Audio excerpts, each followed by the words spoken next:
Boa noite a todos. Eu vou fazer a palestra desse mês, que está na Gênese. Esse mês aqui é a palestra que eu escolhi, está na Gênese, no capítulo 17, no item 29 e 30. O capítulo 17 da Gênese é predições do Evangelho. E o item que eu vou fazer é parábola dos vinhateiros homicidas, também conhecida como parábola dos lavradores maus, que está no Evangelho de São Mateus, capítulo 21, de 33, versículo 33 a 45. Antes de começar, vamos fazer a nossa prece, né? Vamos agradecendo a Deus, nosso Pai Criador, né, pela oportunidade que Ele nos concedeu nessa noite de estarmos aqui reunidos juntos para o estudo do Evangelho segundo o Espiritismo. Também pedimos para Deus que dê todo um entendimento, tanto aos espíritos encarnados como desencarnados, para que o estudo do Evangelho possa libertar, né? Que assim seja, graças a Deus. Então, esse tema, né, a parábola dos vinhateiros homicidas ou dos lavradores maus, ele também está, além de Mateus, ele está em Lucas, no capítulo 20, no versículo de 9 a 19, em Marcos, no capítulo 12, no versículo de 1 a 12. Né? E a parábola, eu vou seguir por esse livro que eu gosto muito, né? As Parábolas do José de Souza Almeida. Ele deu uma interpretação muito boa, né? Antes de continuar, é bom esclarecer, né? Por que Jesus fala por parábolas, né? Parábolas, segundo aqui o autor do livro, né, o significado de parábola é uma narração alegórica na qual o conjunto de elementos evoca, por comparação, outras realidades de ordem superior. E aqui, né, tem também que é importante a gente saber que parábola não é metáfora e também não é uma fábula, né? Então, muitas vezes a gente ouve a explicação do pessoal falando que é uma metáfora, mas não é, tá bom? Muito bem, mas aqui no Evangelho de Mateus, no capítulo 13, né? Jesus responde aos seus discípulos por que fala por parábolas. Então, capítulo 13, no versículo de 10 a 15, né, os seus discípulos lhe perguntam por que lhes fala por parábolas. Então se aproximaram os discípulos e perguntaram isso. Ao que respondeu: porque a vós outros é dado conhecer os mistérios do reino dos céus, mas àqueles não lhes é isso concedido. Pois ao que tem se lhe dará, e terá em abundância, mas ao que não tem, até o que tem lhe será tirado. Por isso lhes falo por parábolas, porque vendo não veem, e ouvindo não ouvem nem entendem, de sorte que neles se cumpre a profecia de Isaías. Ouvireis com os ouvidos e de nenhum modo entendereis. Vereis com os olhos, de nenhum modo percebereis. Porque o coração deste povo está endurecido, de mau grado ouviram com seus ouvidos e fecharam seus olhos, para não suceder que vejam com seus olhos, ouçam com os ouvidos, entendam com o coração, se convertam e sejam por mim curados. Então é por isso que Jesus falava por parábolas, além de ser uma forma, né, muito inteligente de relatar os fatos, né, porque ele pegava o fato do dia a dia. Outra coisa que é importante a gente entender é assim, o momento em que Jesus conta essa parábola. Por que Jesus conta essa parábola? Né? Então, Jesus já tinha acontecido o fato lá da figueira seca, já tinha passado aquele momento de adentrar no templo e confrontar os mercadores, né? Mas aí conta, assim, no capítulo 20 de Mateus, ele fala que Jesus estava ensinando no templo, E aí se aproximaram deles os sacerdotes, né? Os sacerdotes, os chefes, os mestres da lei, e foram lá questionar ele, né? Por que ele estava ensinando no templo? Com que autoridade ele fazia aquelas coisas? Porque ele já estava fazendo os milagres, né? E aí, quem tinha dado essa autoridade para ele? Né? Até de ele estar lá no templo ensinando, né? Então era isso que o questionamento, né? Com que autoridade Jesus fazia aquilo? E aí ele vai fazer eles lembrarem assim, ó, Jesus responde com uma pergunta, né? Toda pergunta Jesus responde com uma outra pergunta, né? Ele pergunta assim, ó, o batismo de João é do céu ou é dos homens? Então, o sentido é para mostrar assim, ó, porque eles não reconheciam o João Batista, né? O batismo que o João Batista fazia. Se eles falassem que o batismo de João Batista era do céu, então eles deveriam reconhecer o João Batista, né? E também se batizarem, né? E se fosse dos homens, eles estariam com os homens, mas eles tinham receio da turma, né? Que a turma estava com Jesus, né? O povo, né? Então aqui, essa parábola, ele vai contar essa parábola para responder a esse questionamento que ele faz. Quem deu essa autoridade? Tá bem? Então vou ler aqui a versão de Mateus que está aqui no livro, nesse livro aqui do José de Souza Almeida. Então conta assim, lá no começa no versículo 33, né, do capítulo 21. Atentai noutra parábola. Havia um homem dentro de casa que plantou uma vinha, cercou-a de uma sebe, construiu nela um lagar, edificou-lhe uma torre e arrendou-a a uns lavradores. Depois se ausentou do país.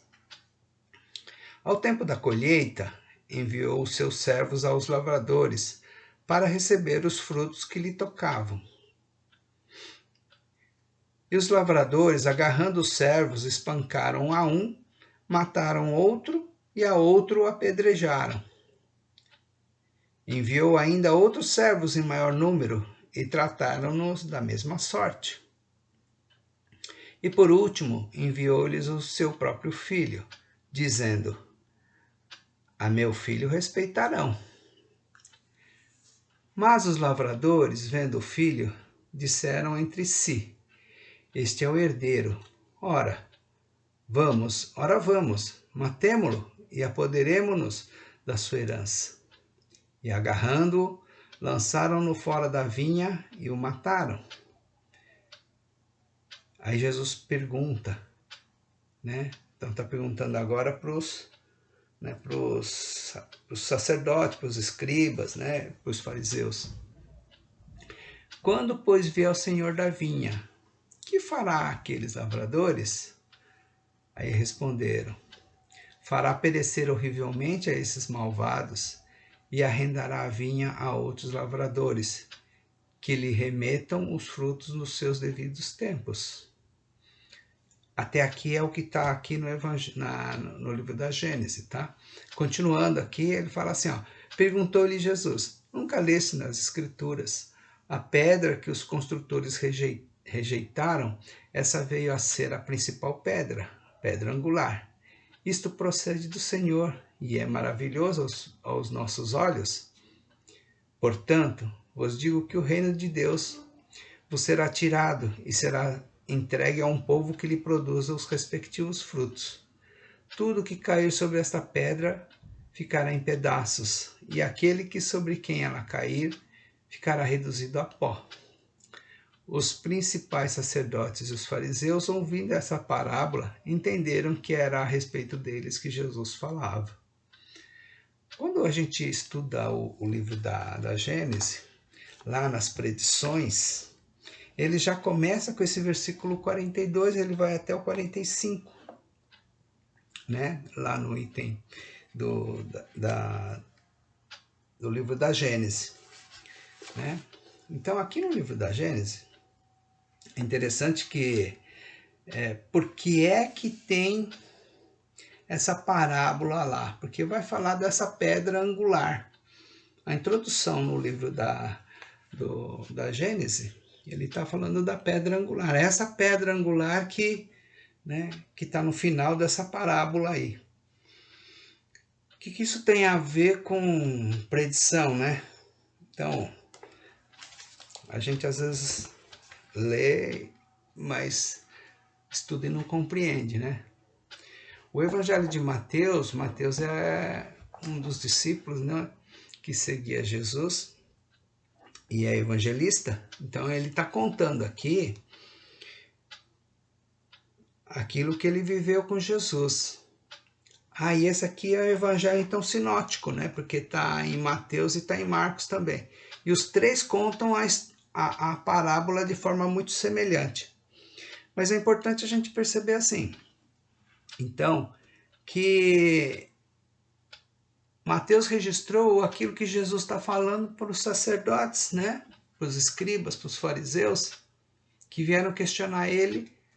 Era uma semana antes da sua crucificação. Esse que é a premonição, né? É a predição, né, que fala. Então Jesus já está contando aqui uma parábola, né, enquanto ele estava vivo. Né? Mas ele está se colocando dentro da parábola. Mas vamos entender. Então essa história conta aqui, né? Que um homem, que era dono da casa, que ele plantou uma vinha. Vinha é a plantação de uva, né? Aí ele cercou de uma sebe. Sebe é aquelas árvores que protegem a propriedade dos ventos, né?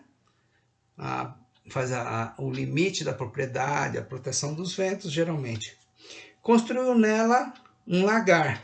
Então, quando você tem uma plantação de uvas, você constrói um lagar que, se você vai esmagar as uvas e fazer suco de uva, vai fazer vinho, né? Então você usa um lagar.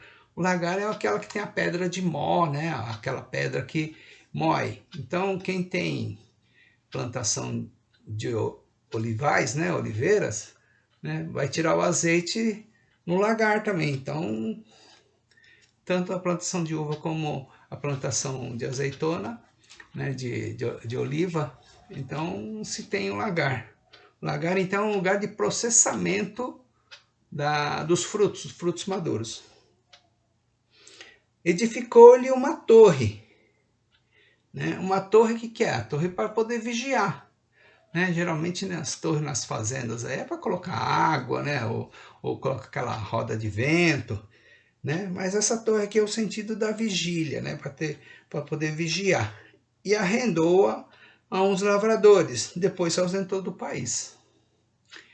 Para o nosso entendimento é assim, a vinha não é uma cultura que você planta e dali 6 meses já está dando fruto, né? Não é assim, né? Então ela demora um tempo até o parreiral se formar, né? E aí para começar a dar frutos. Nesse caso aqui, o dono da casa aqui, né? O dono de família, o pai de família aqui, ele teve que se ausentar para o exterior. Então ele formou a vinha, né? Formou o lagar, fez a torre, deixou tudo aparelhado, né? E teve que arrendar. Arrendar é um processo mercantil, né? Você aluga, né? Coloca na mão de alguém que vai cuidar. Hoje em dia é um processo muito normal, né? Que o cara arrenda a propriedade para poder criar gado, ou arrenda para plantar cana-de-açúcar, né? Ou até plantar soja. Então o arrendamento é um processo comercial normal, em que o cara não perde a propriedade, mas que aquele que arrendou, ele vai fazer com que a propriedade produza. Né? Então esse é o sentido. Então ele arrendou a uns lavradores. E aí ele se ausentou do país. Ao tempo da colheita, ou seja, devia estar no contrato lá, né? no acordo, mas quando começaram a produzir as uvas, né? No tempo da colheita, ele enviou servos aos lavradores para receber os frutos que lhe cabiam. Então, no tempo certo, ele mandou os seus enviados para receber os frutos, né? Tem que entender que é na época de Jesus, como é que funcionavam as coisas. Aí quando os lavradores, quando os servos desse senhor chegou lá para fazer essa cobrança, esses lavradores, né, eles agarraram os servos e os torturaram, né, espancaram a um, mataram a outro e a outro apedrejaram. Aqui não fala, mas que eles voltaram de bolsos vazios, né? Enviou ainda outros servos em maior número, ou seja, aqueles 3 primeiros que foram supliciados e voltaram. Os outros que ele mandou em maior número e foram tratados da mesma sorte, da mesma forma. E por último, lhes enviou o seu próprio filho, dizendo: a meu filho respeitarão. Na época de Jesus era assim, o filho ele tinha uma representatividade muito grande. Então era como se fosse o próprio dono, né, que estivesse lá comparecendo na propriedade. Por isso que ele está dizendo que a meu filho respeitarão. Mas os lavradores, vendo o filho, disseram entre si: este é o herdeiro. Ora, vamos matemo-lo e apoderemo-nos da sua herança. Ou seja, o raciocínio deles, né, dos lavradores homicidas, era assim: bom, se a gente matar, ele é o único filho, então a gente mata, a gente fica com a propriedade. Então, e agarrando, lançaram para fora da vinha e o mataram.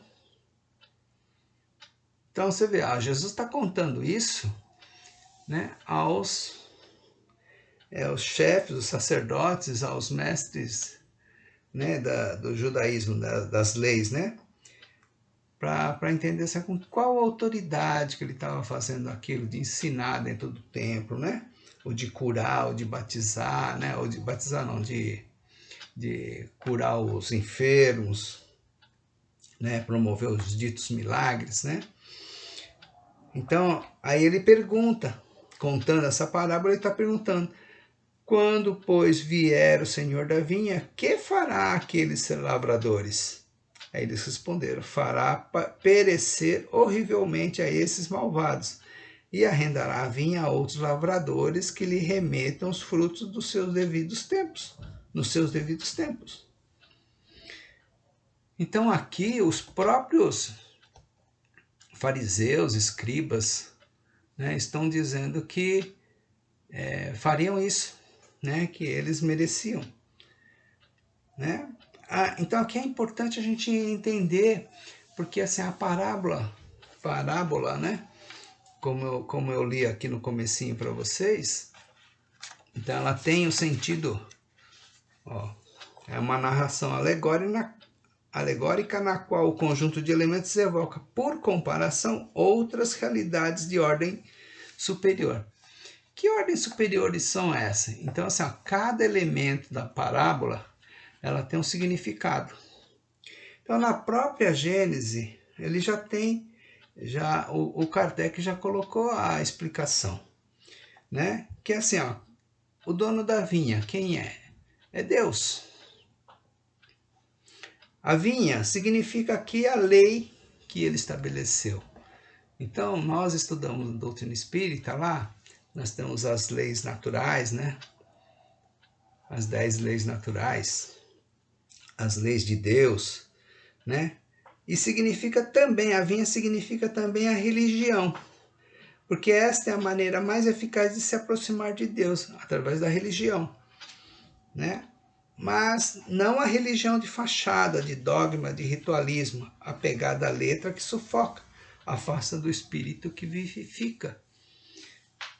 Os lavradores a quem o dono alugou a propriedade são aqueles que devem praticar e ensinar a lei divina, principalmente os sacerdotes, pastores, chefes, guias, ministros das várias e numerosas religiões. Então, não é somente para uma religião. Aqui, né, essa parábola ela encaixa para todos os líderes de todas as religiões. Então, a vinha, né, é a lei de Deus. Né? A vinha além da lei de Deus, representa a religião. Tá bom? E os lavradores, aqueles que cuidam da religião, né? Os sacerdotes, os chefes, os guias, os ministros, os bispos, o papa, né? Quais são os frutos da vinha? Os frutos da vinha, que seriam as uvas, são as ações praticadas por essas religiões. Os servos enviados aos lavradores são os missionários, os profetas que Deus tem enviado aos homens. Então, essa parábola, ela mostra, né, de forma... de onde vem a autoridade de Jesus. Né? Então, Jesus está na terra em autoridade de Deus, né, para que ele verifique como que está a religião que Deus implantou na terra, nesse mundo aqui. Então, vamos entender a parábola. Quando ele fala assim, ó, havia um homem dono de casa que plantou uma vinha, ou seja, Deus colocou a religião nesse mundo. Ele cercou essa religião com uma sebe, né? Então é uma religião, todas as religiões são protegidas, né? Tem coisas construídas em volta, por isso que a gente fala que em casa espírita a gente pode... algumas ações que a gente não deve fazer em casa, vai fazendo na casa espírita ou na casa de oração. Construiu nela um lagar. Nesse mundo que Deus criou, né, ele construiu um lagar, ou seja, o que a religião produz em nós? O que nós, como sendo seres que vivemos da religião, o que essa religião faz? Qual que é a essência que nós tiramos da religião? É o lagar. Alguns espíritas entendem que o lagar é um processo reencarnatório, porque a gente desencarna, vai daquilo. Aqui o lagar, esse é o sentido do lagar. Vamos processar o que a religião nos forneceu. Então, qual é a essência daquilo que eu aprendi de religião, aquilo que eu tenho de religião no meu lagar? Edificou-lhe uma torre.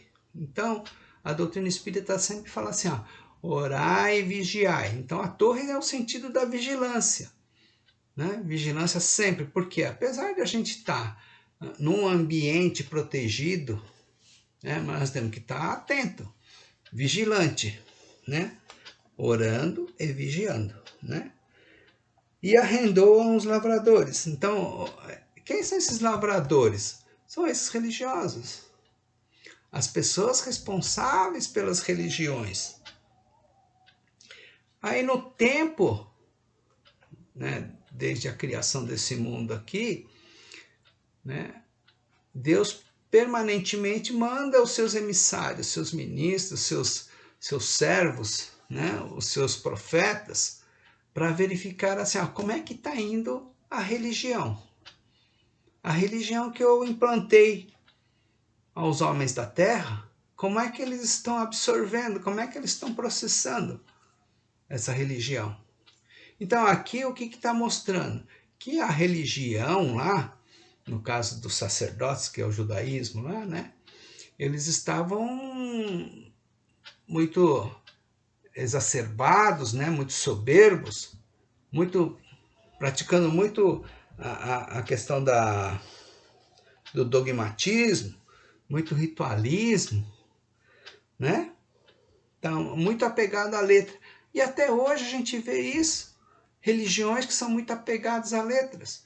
Eu estive, antes de fazer a minha preleção, eu andei assistindo vários vídeos que falam desse tema. E aí eu vi muita desinformação, muitas coisas erradas, interpretações erradas sobre essa parábola aqui. Então é importante a gente tomar cuidado, mesmo dentro de doutrina espírita também, né? Muitas interpretações erradas, equivocadas, né, sobre esse assunto. Então, assim, ó, Aí aqui ele fala que enviou os servos, né? Os 3 primeiros, depois mandou em maior número, e que todos eles foram mortos ou sacrificados, né? Então é importante a gente também entender, né? Aquela bem-aventurança que tem, né?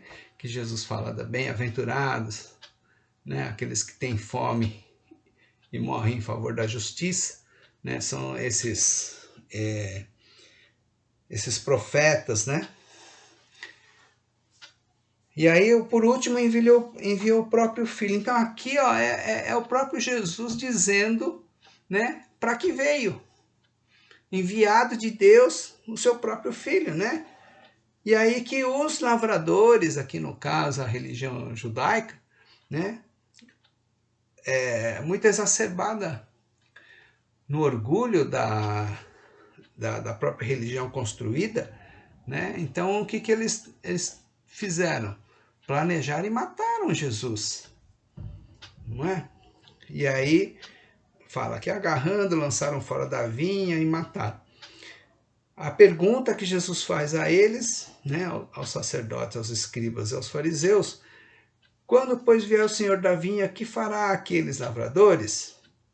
Aí eles respondem, né? Fará perecer horrivelmente a esses malvados e arrendará a vinha a outros lavradores que lhe remetam os frutos nos seus devidos tempos. Então, assim, ó, aquele tempo já passou. Agora, quem são esses outros lavradores? Né? São os novos líderes, aqueles que nós estamos vivendo agora, né? Como é que estão cuidando da religião? Essa religião que está sendo ofertada aos homens, ela se fosse a fruta, né, no lagar, ela estaria dando que qualidade de fruto? Que qualidade de religião nós temos? Né? Será que a nossa doutrina espírita está sendo uma doutrina que, na essência, né, forma o homem de bem? Né? Porque os frutos são as ações praticadas. Então, como é que eu reconheço o cristão? Pelas práticas, pelas boas obras. Né? Pelas boas obras os reconhecereis. Então, assim, se esses atuais, né, lavradores da vinha do Senhor, se eles estão atuando na religião de forma concisa, de forma como Deus, como a vontade de Deus pede.